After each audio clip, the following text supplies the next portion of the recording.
Everyone.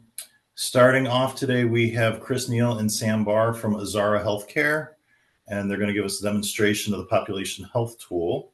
So I will gladly kick this over to them. And Ron, just in the interest of making sure we're using our time appropriately, how long do we have? Essentially, the majority of the meet, Okay, I just didn't want if you because you said there Zoe was going to join later and say a few words, so I didn't know if you wanted us to make sure we leave some time. Yeah, we're just maybe five if minutes we at the could end, we finish up probably by be. 10 till at the latest, I would think. Yeah. We can do that. Certainly. Okay. And I can't see, is Sam Barr in yet? Okay. Let me ping him to make sure. He has to restart his computer, so I'm just going to get going. Thank you in advance, everybody, for your time this morning. This is really exciting getting to walk through our technology with you and talk about our footprint and all the work that we've done to date in Indiana. My name is Chris Neal. I'm the Vice President of National Accounts at Azara Healthcare. I've been with the company since day one back in 2010, so it's been a really exciting journey. Mainly focusing on strategic partnerships, establishing and maintaining them with primary care associations, health center controlled networks, behavioral health associations, clinically integrated networks, and the like. So, partnering with IFCA has been fantastic over the years, and there's a lot that we can leverage from the work that we've already done with some of you and in your network to make this all work well together. So I appreciate again our time today and looking forward to going through the material. So I'm going to share my screen. And the first thing that I'm going to do is walk through a small handful of slides. We want to spend a majority of the hour in the demo environment showing you the tool, of course, but providing a little bit of a background of who we are and what we do and how we do it will probably be helpful to give you some additional context before Sam's able to walk you through the demonstration. So what we're bringing to the table here is a comprehensive BI pop health reporting and analytics solution. It is designed for unlimited end user access as very much a tool to help you perform better as behavioral health centers. Oh, I'm sorry, there's a little bit of feedback. Looks like it might have come from Amy. Apologies. So being able to put the right level of data in the hands of your staff in meaningful ways that make their day-to-day lives easier, reducing staff burden while providing what they need for actionable information that they can that they can use to perform their day-to-day activity.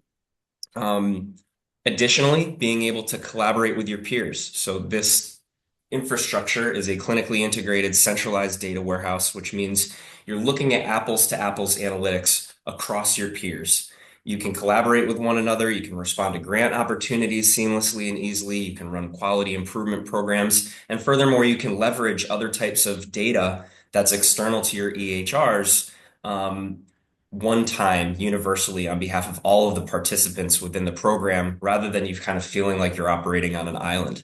So the whole concept here is how we can get everybody to start to work in concert with one another, go down the same consistent path as you start to leverage and think about how you can use data to better tell your story and provide better care to your patients.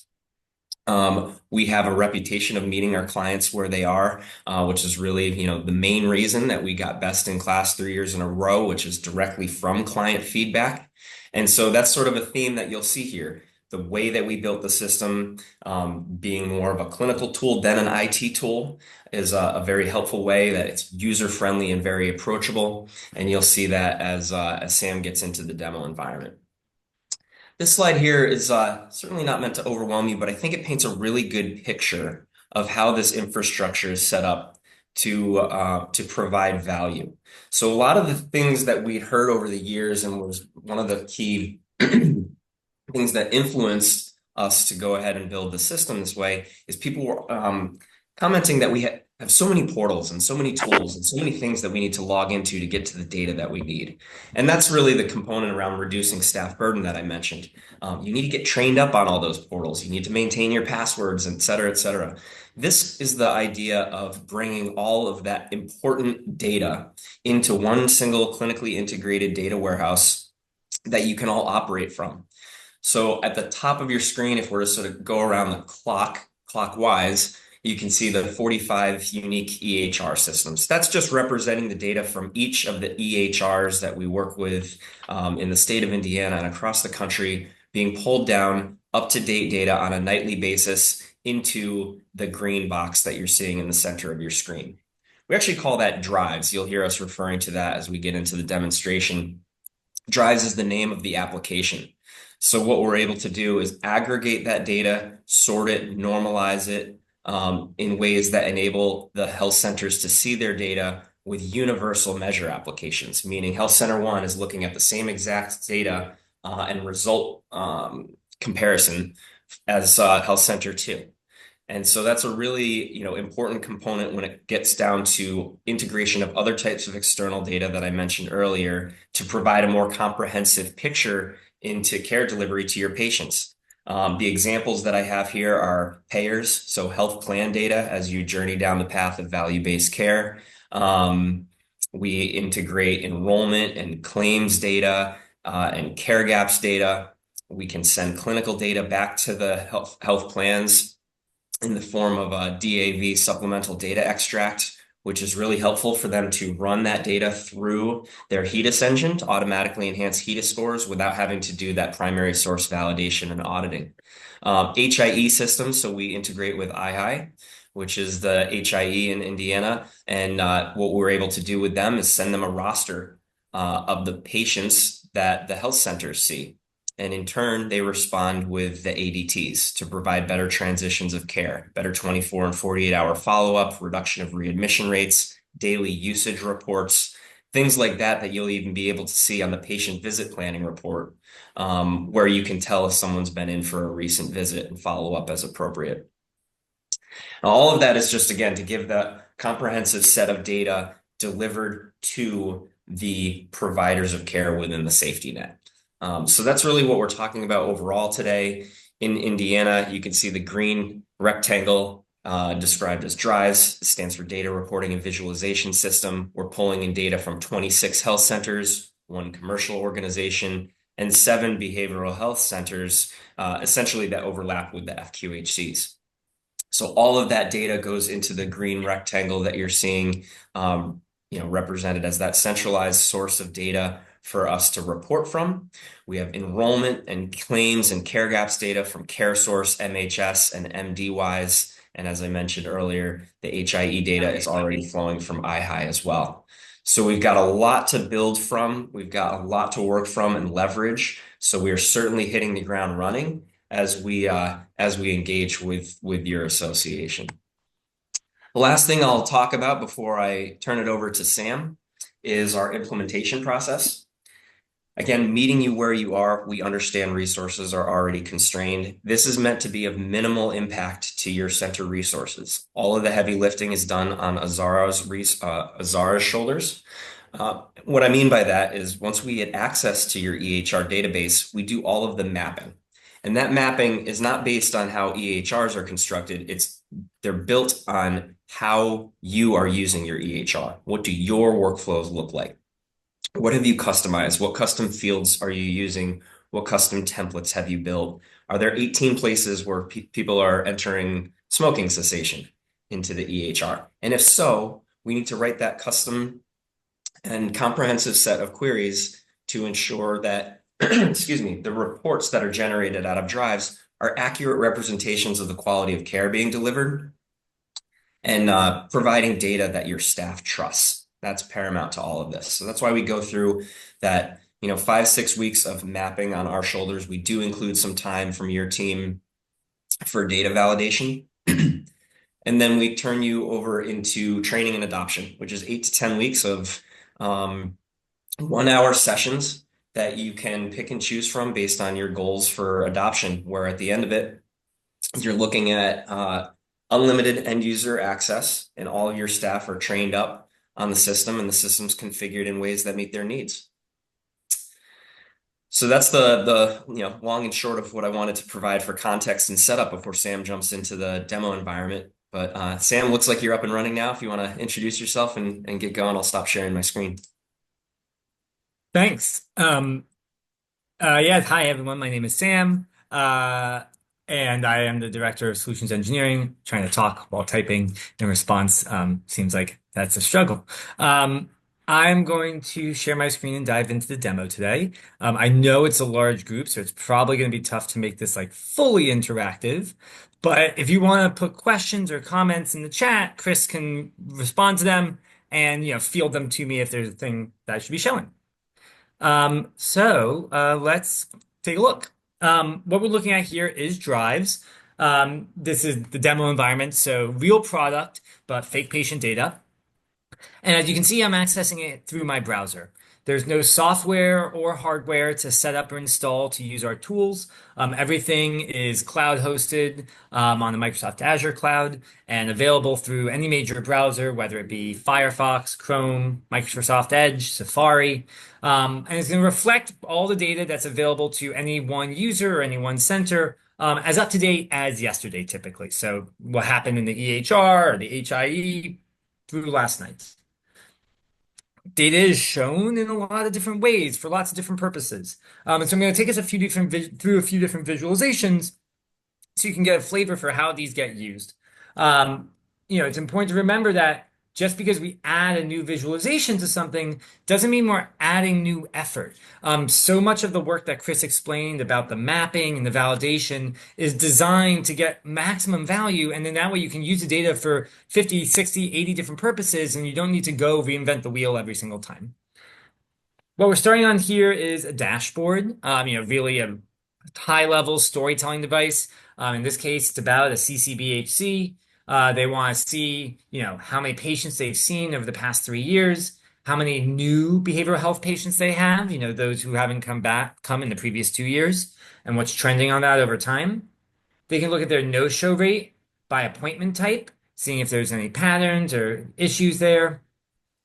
How they're doing on their payer mix, how it breaks down between Medicaid, Medicare, some uninsured patients, and then private insurance. Prevalence of behavioral health conditions, what percentage of their patients present with certain types of conditions. Screening for SDOH, so are they doing comprehensive SDOH screenings? Provider continuity, what percentage of the time are patients seeing their primary provider as opposed to someone else on the care team? What the most addressable SDOH factors are, those things that they can impact. You can't really make much of a difference on a patient's race or ethnicity, but you can maybe do something about housing or isolation, particularly with Azara's integration with both Find Help and Unite Us, those two SDOH platforms. It looks like they have 3 different locations, and so they want to track the visits at each of those sites month to month.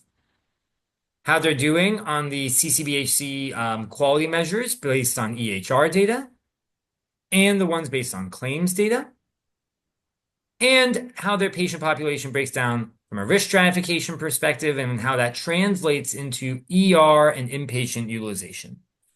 So here we have data from lots of different sources. We have data from the EHR, we have data from health plans, we have data from the HIE. We've visualized it to get a really, 10,000-foot view of how we're doing on some of our key quality and risk and clinical objectives. Dashboards like this are easily customizable and configurable. I built this in our demo environment. You could build something similar or different on the fly.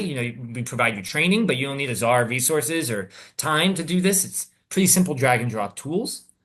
And once it's built, it can be shared with just yourself, only you see it, any member of your center, or it could be made by the network and made available for everyone if everyone's participating in the same program. Now you all have the same set of information, or at least the same way to visualize that information in one place. Dashboards can also be filtered really easily. I could take it and look at just the patients who are seeing a specific provider. I don't need to build a new dashboard. I don't need to add a new report. I just select the provider, filter it, it loads, it returns really quickly because all the data is already in the Azara Drives data warehouse. And so we get this data really fast, which allows us to play with it. Maybe I want to see for the patients that Dr. Augustine saw, how many also, have a certain condition. So for Dr. Augustine, how is he doing for the patients with an alcohol disorder diagnosis? So now it's going to take all these groups here, all these filters, and narrow them down to alcohol disorder. Of course, I picked something I don't have demo data for. That was my mistake. Let's do something I know we have data for, which is bipolar disorder. Oh, no bipolar either. Okay. Last try.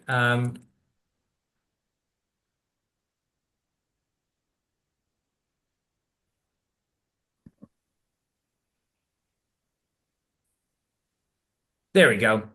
So now we can see the story for Dr. Augustine's patients with depression. Now, they might have other conditions as well, but at least we know they have depression, and we can see how they are doing from a risk stratification perspective, how many visits each month, how that breaks down from a no-show rate and new patients and all of that. We can also add demographic filters like language. I want to see how many patients with depression speak Spanish. And maybe I want to look at it in the context of a really specific zip code, right? Are there a lot of patients in a certain locality? Maybe there's a value in having a more targeted outreach to that population or something like that.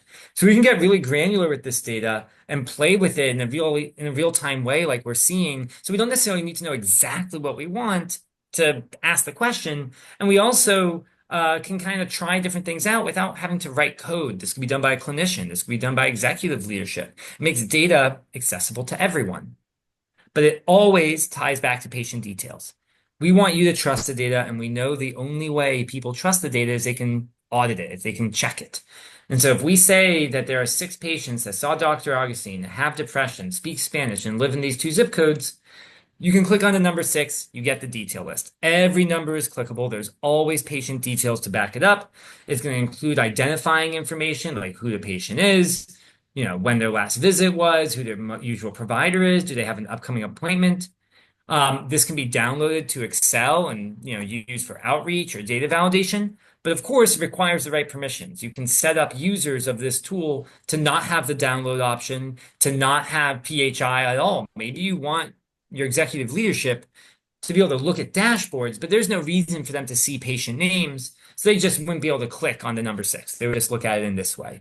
So lots of different ways to control security through roles-based access so that everyone gets access to tools, but doesn't have to necessarily see all of the same things. Dashboards themselves can also be exported as an image file. Maybe you want to put it in a PowerPoint, as a PDF. And you can set up email scheduling. So maybe you want this dashboard to be exported as a PDF and emailed out every month to certain recipients here. You would put in their emails. Maybe it's the members of the board or the leadership committee. And you just want them to get this dashboard in their inbox every month. And maybe quarterly, you want it sent to each provider for their panel. So we'll automatically run the dashboard one provider at a time and send them their respective PDFs of their dashboard information. So again, makes the data easy to engage with. This is a fantastic way to drive quality improvement programs, to communicate goals and objectives, make it so that everyone's working with the same piece of information when you're doing staff meetings or other group discussions where data can be a driver of decision. I'll pause for a second. I saw there's some chats coming in. Chris, anything you want me to show or address or anything I should mention? So actually, I just, for some reason, didn't scroll down to see Kate's.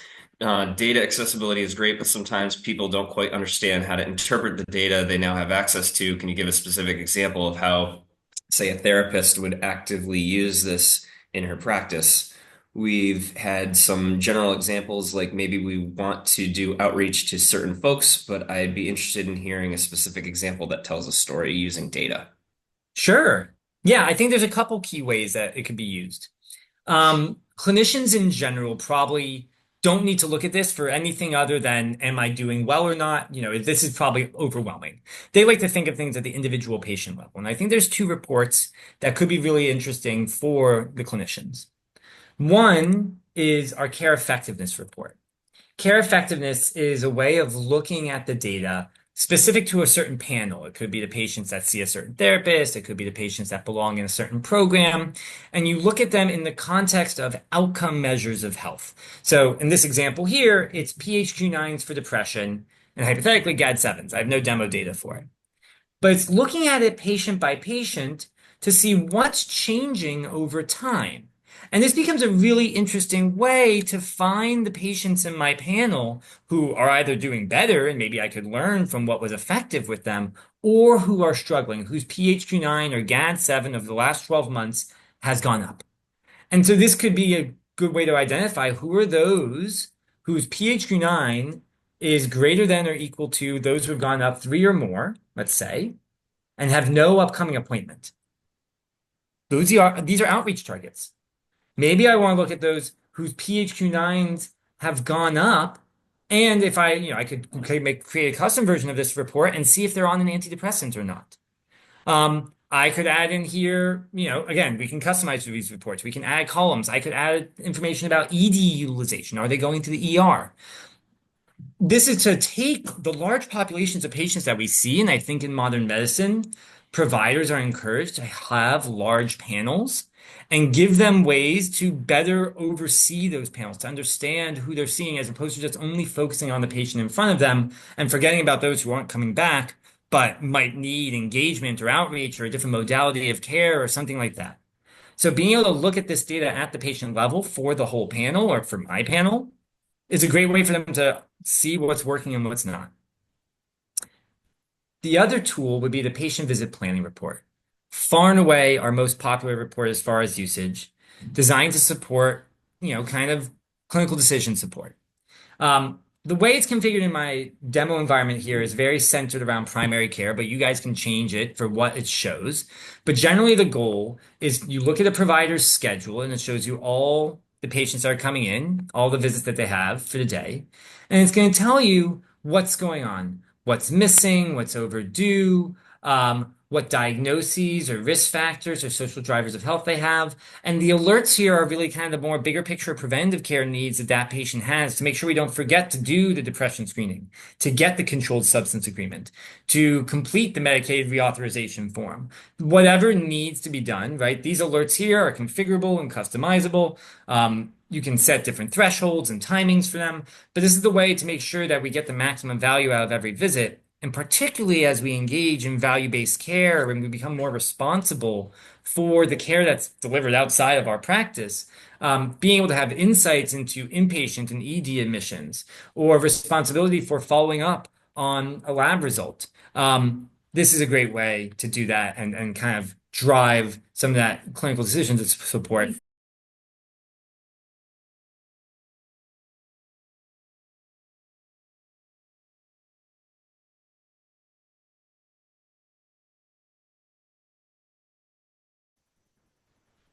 Any other questions? And hopefully maybe there are a lot of questions about this. But those are the kind of two tools that come to mind as far as what clinicians use this for.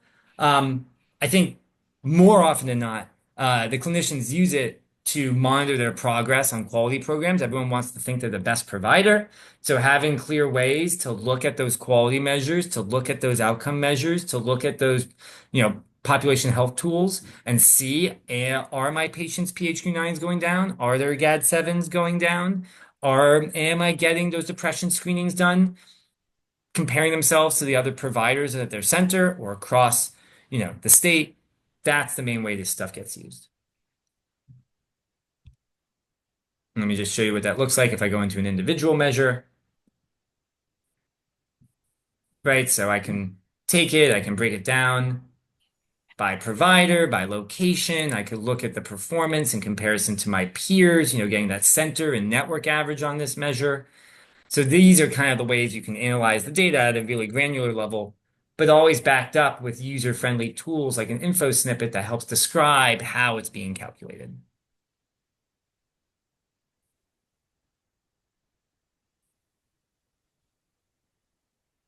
Pause for a second. Chris, any thoughts or questions? No, I'm taking care of it. Okay. Yep, we're good. Keep going. Cool. So since we're on the measuring lines review, let's talk about this. This is a real analytical tool. This is great for quality teams, for data analysts, for folks who really need to get deep into the data. I have that I button for every single measure. So all the measures are built and maintained by Azara. You don't need to worry about that. Well over 1,000 pre-built. Though most of our clients start with a smaller package because there's some of them that, there's OB measures in there that probably don't matter to you guys, for example. Each measure's I button is designed to be a little bit more human readable, but still quite detailed.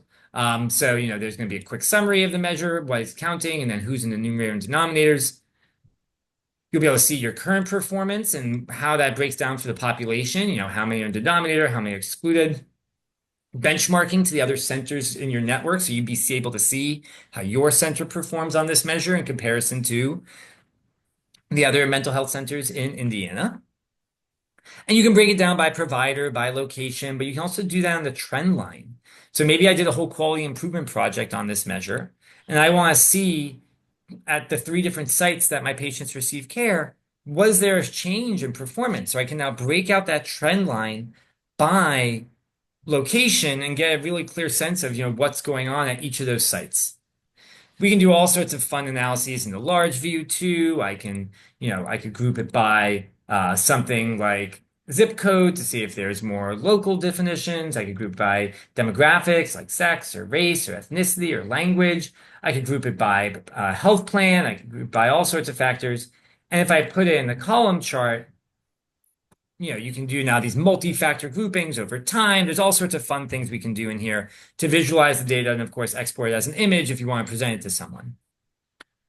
You can also see that on every measure, there's these green and yellow lines that we're seeing here, these primary and secondary targets.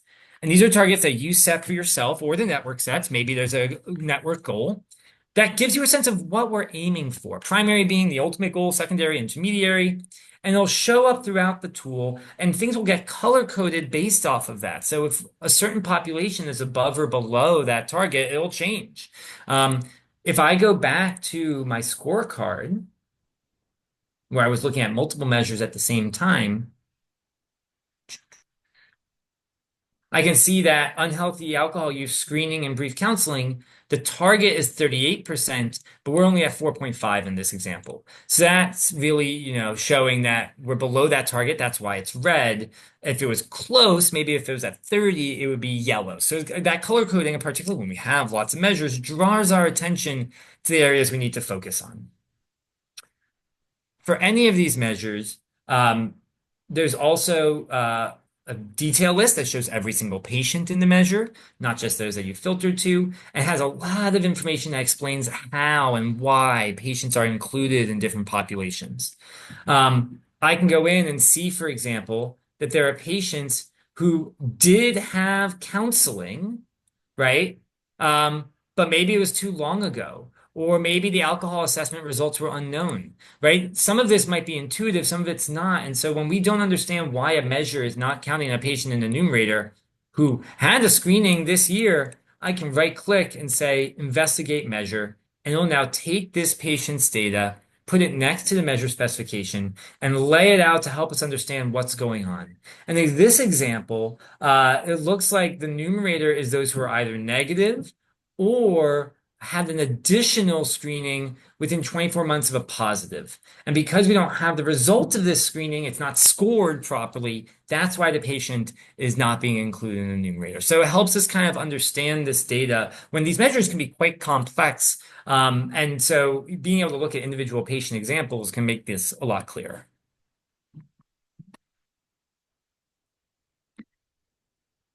It's worth noting that it's not just clinical measures. It's also operational, it's financial measures.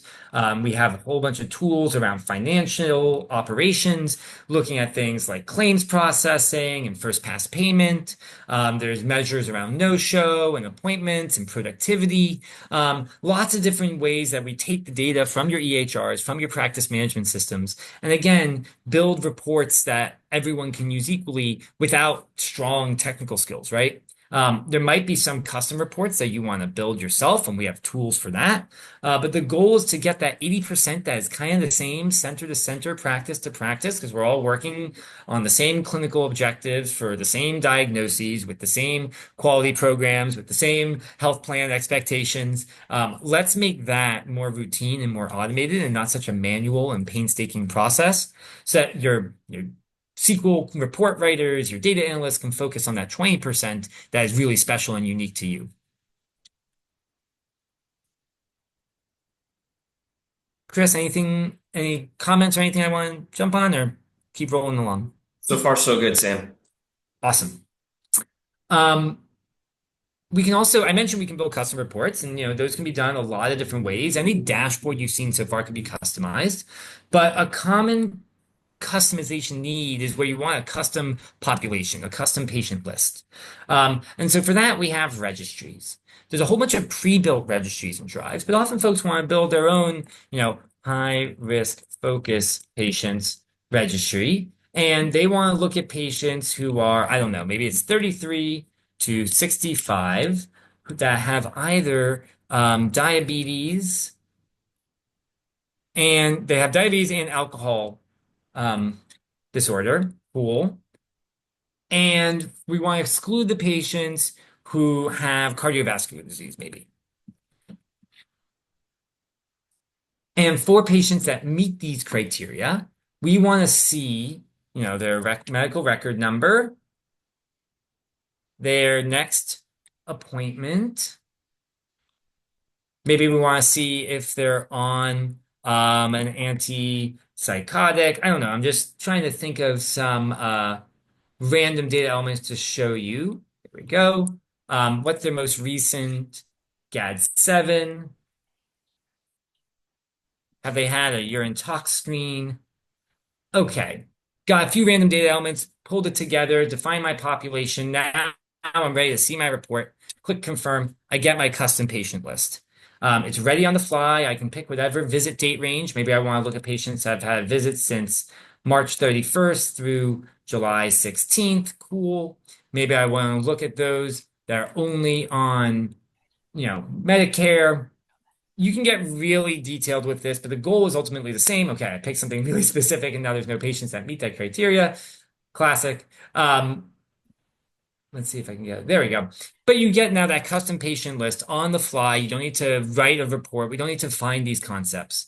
All the concepts are already defined. If you're saying, I want patients that are on, an antipsychotic med, you don't need to tell us what those are. We know what those are. We've already built out these value sets. We've defined the concepts. The data is already mapped during the implementation process.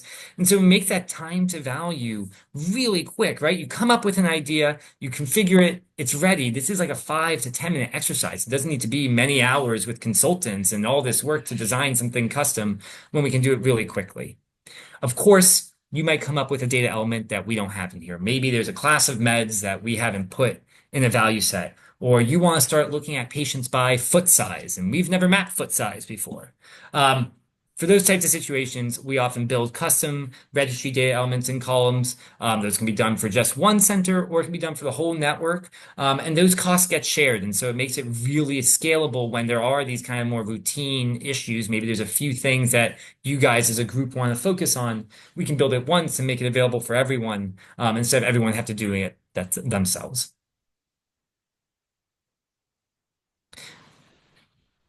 Registries can be great for a whole bunch of other purposes. You can export the patient list. They can be used for identification of care gaps, but you can also create cohorts. Cohorts are a cool way to take a custom list of patients. So here I've got this really specific group that I found, and I want to now analyze some of my other data in the context of my high risk BH diab patients. Cool. Oh, it wasn't BH, it was alcohol and diabetes. Okay. Now, this is a list of 28 patients that I crafted very specifically, and I could edit it and adjust it, of course, create more criteria, but I can now take that cohort of those 28 patients and go back to my dashboard, right? The one that we started on, and look at it through the lens of that specific cohort. What's going on for those 28 patients? throughout the continuity of care. What's going on from the fact of their risk stratification or ER utilization? How is their no-show rate? Because I already created the cohort in a separate place, I can now track it everywhere.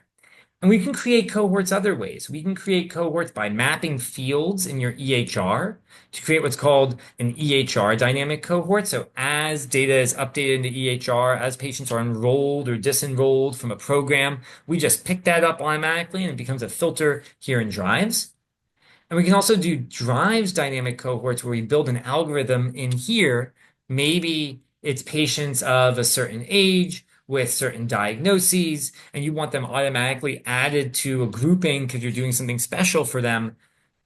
We build the algorithm in here, it automatically updates those patients get included. So lots of ways to use cohorts to manage specific populations, particularly when there's grants. You can always view the list of patients. You can remove or disenroll individual patients.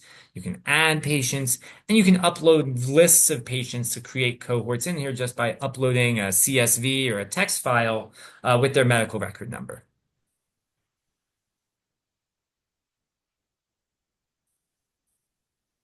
Any comments or questions on registries, Chris?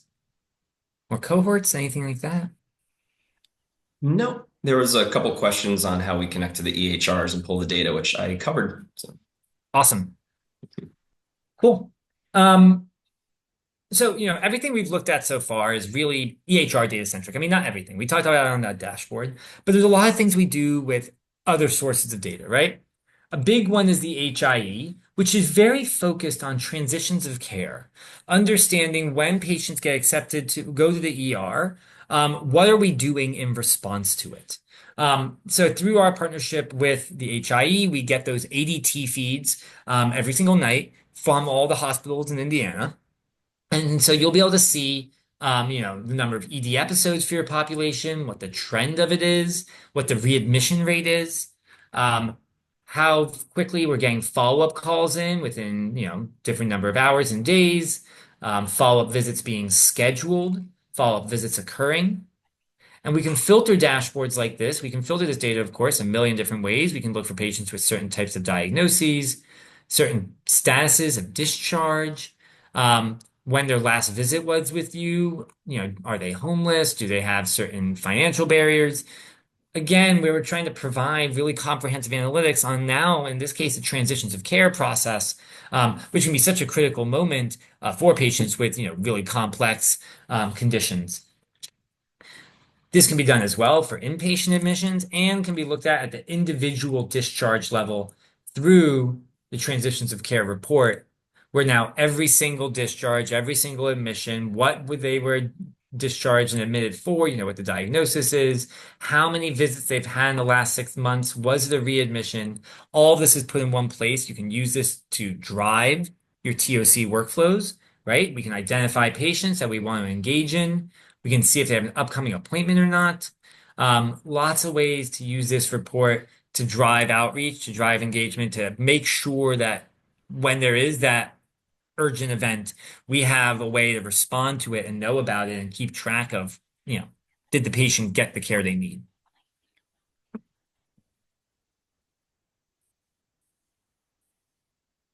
Cool.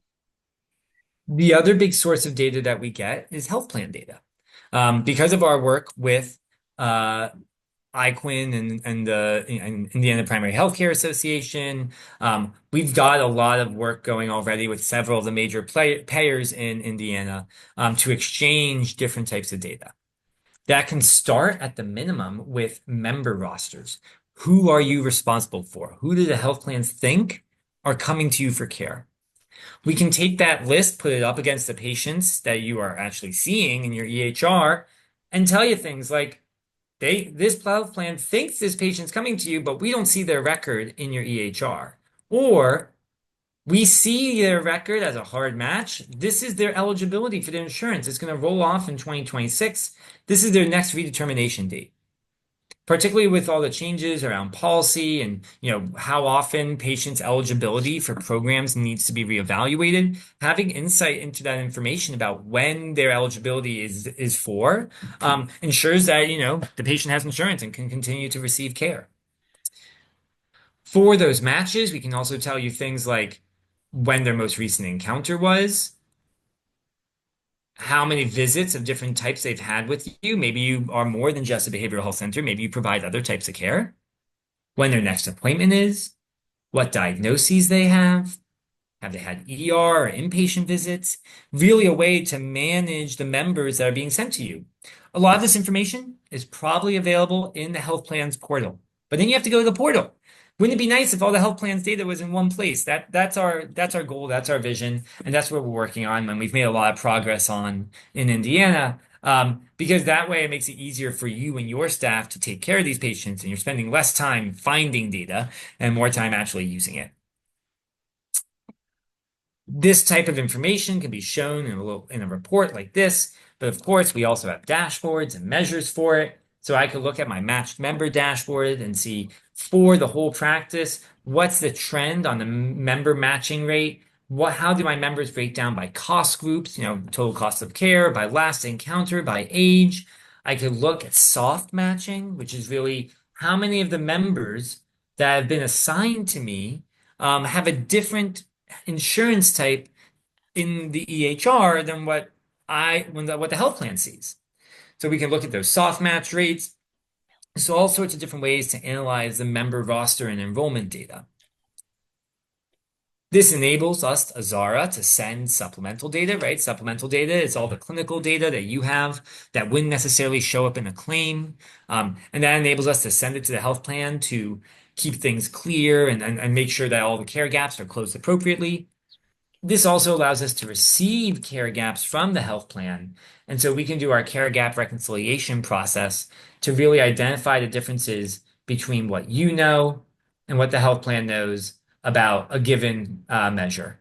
None of the measures I have here are particularly appropriate for behavioral health, but we have plenty of care gap reconciliation reports run for those FA and FUM measures, the HEDIS measures.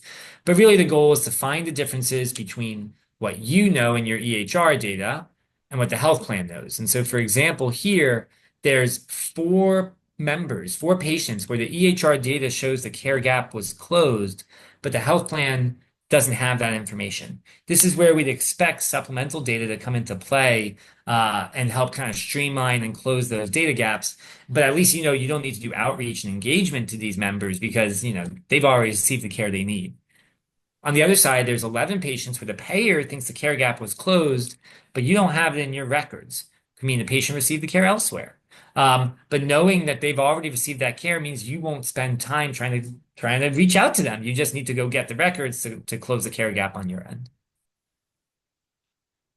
Value-based care is a big, complex space, and there's a lot of changes happening there. A lot of growth, particularly in the behavioral health space, as we figure out how to kind of take responsibility and get credit for the really complex conditions that affect kind of everything else. So this is one of those areas where we have tons of tools that I could show you. I think for today, looking at the members and the care gaps is a good starting point. But we have things around automated patient outreach. We have things around total cost of care. We have things around documenting, enrollment assistance and screenings. So, as we go down this path together, hopefully we get to show you more of them in the future. Thanks, Sam. So the last thing oh wait, was there a question there, Chris? Or Oh, no, I'm sorry. Go ahead. That's okay. So the last thing I wanted to show you kind of is there's a lot that we've shown today around different ways to visualize data, different ways to improve and track quality, but this is only helpful if you trust the data. So we have lots of tools built in here to help you trust the data. I've shown you the measure investigation tool. I've shown you the value sets, but we also have other tools to help you monitor the flow, right? Azara takes all the technical burden off of you and your staff to maintain this, but you need to trust that we're doing our job. We have things like data latency reports that'll show you how up to date the data is in here, how frequently it was loaded by data type. So you can identify if there's a certain workflow or data that's not flowing at all and you want to work with us to troubleshoot it. We have reports around questionable data. So meaning, we're not saying this is wrong, but we think it's strange that there are, two patients whose PHQ-9 result is less than 0 or greater than 27, right? Or whose LDL is less than 20 or greater than 300. There's also ones that look at lab volume. Maybe there's certain types of labs that you expect to be done routinely that we don't see being done. So we will flag it here and say, hey, it's interesting that we're not seeing as many urine drug screens or STIs or whatever it might be that you all are doing. For everything, there's also our help and support team. We provide support Monday through Friday, 8 a.m. to 6 p.m. It's all US based. It's a great team of folks. I work with them very regularly. You can access them through the support portal. You can email them. You can call them. We have live chat as well. It's just not enabled in my demo environment. And they can help troubleshoot any issue that you see in here, whether it be about a mapping issue, maybe it's a question about a measure, how to enable access for one of your staff. They're great for that. But then there's also lots of materials in the help section so you can answer your own questions. There's quick tip clips, quick 5-minute videos on specific topics. How do I build a custom dashboard? What is a cohort? There's pop health resources. There's other resources around workflow documentation, around user guides. We have our webinars that are at least 2 to 3 times a month focused on different topics. So the help library here is fantastic. It's really intuitive. Put it in the search. Lots of great resources here, and we're constantly adding to it as we learn more about what people need to know to make the tool bring its maximum value.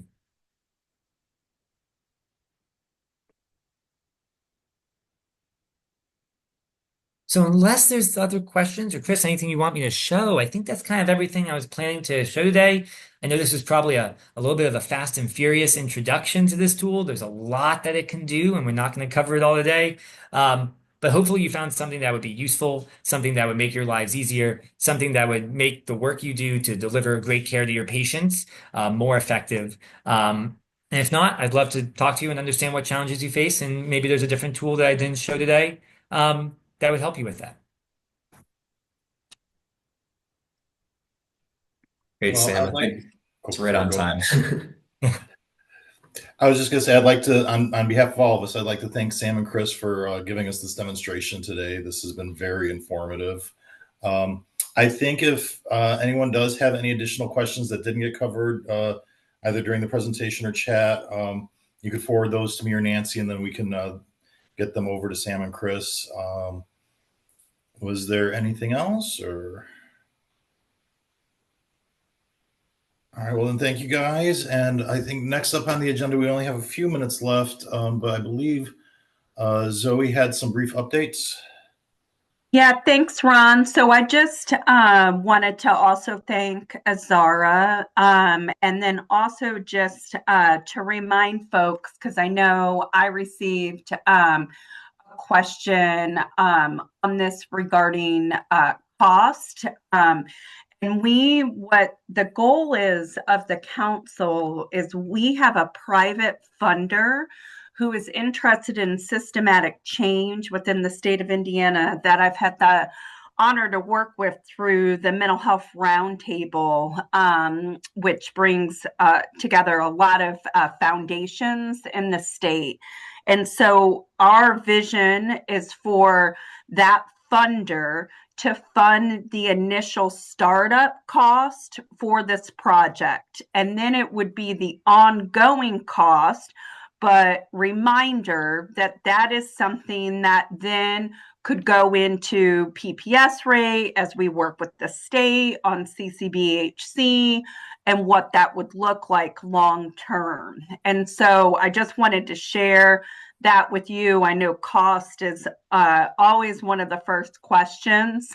And then also we are starting the council as sister entity, a 501c3, to be able to work and lift up this population health tool within the council. So if you have any questions regarding the cost, the timeline, the why, please reach out to me. And then it just made sense after working with several of you that Azara would be the most cost efficient because of already being established within our federal qualified health centers. And so it made sense, and they've been a great partner to those facilities in the council. So I just wanted to share that. Any questions on that?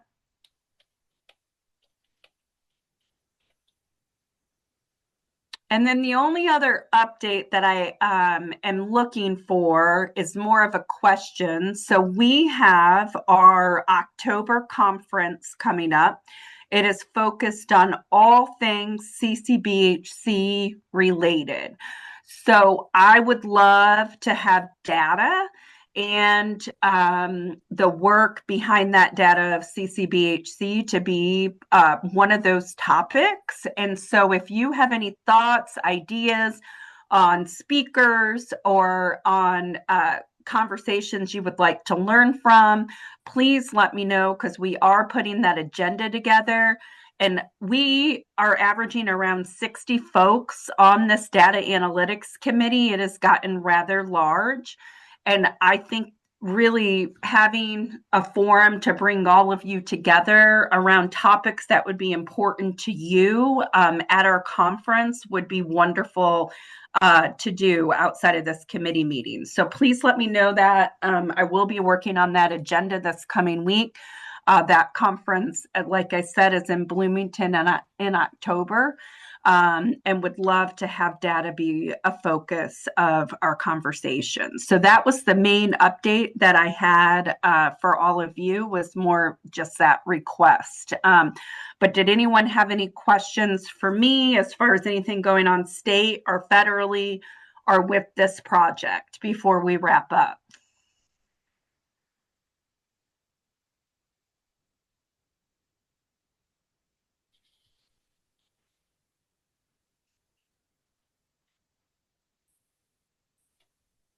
Okay, great. Then Ron, I'll turn it back over to you. Thank you, Zoe. We do still have a few minutes left. Wendy, did you have any updates that you wanted to share at the meeting?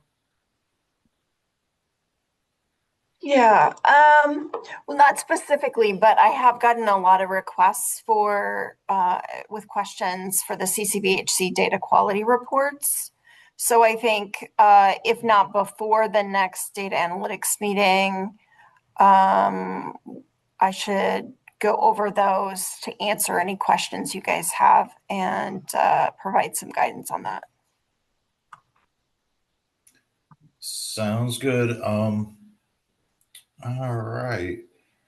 Did anyone else have anything? We still have roughly 7 minutes. Does anyone have anything else, announcements or questions, comments, concerns?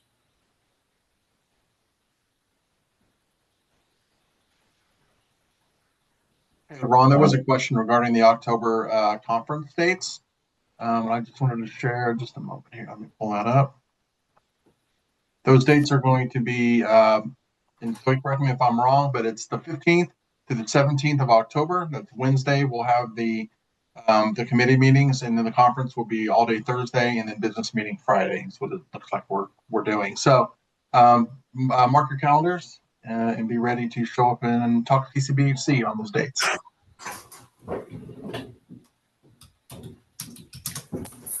All righty. Thank you. All right.